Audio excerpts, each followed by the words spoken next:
Hi, this is Brian Covarrubias. In this video, we're going to look at the Nod Chrome extension. This extension works with Google Meet and allows your students to give feedback and encourages participation. It works really well, particularly if you have a lot of kids that don't like to have their camera on, or if they don't like to have their mic on and you're having a lot of trouble getting them to respond. It gives another way for them to communicate. So you can find this in the Google Web Store and search for Nod and install this application here. You're going to want your students and the teacher to each have this installed on their Chrome extension toolbar. This is something you may want to have your admin push out. This really only works if everybody's using the same application.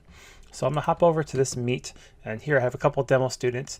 And what you'll find is with this extension enabled, I'll have a new toolbar in the upper left-hand corner. The first option is the emoji panel. From here you have a handful of really quick, simple emojis, thumbs up, thumbs down, if somebody says something funny, that kind of a thing.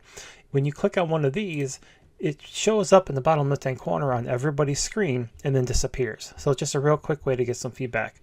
If you click on the second option, this is to raise and lower your hand. So if you raise your hand, everybody will see that somebody's hand is raised. And then after you've addressed the students, you can click the X and then the hand will go down. The student can also lower their own hand. The third option you'll see here is the gear icon. Click on the gear icon and you'll see that you can change your skin color, which is a nice way to be inclusive. You can also just keep it to the default Homer Simpson yellow. There is an option to show or hide your full name. So by default, it just shows your first name, but you can have it show your full name instead. It's a real simple Google extension.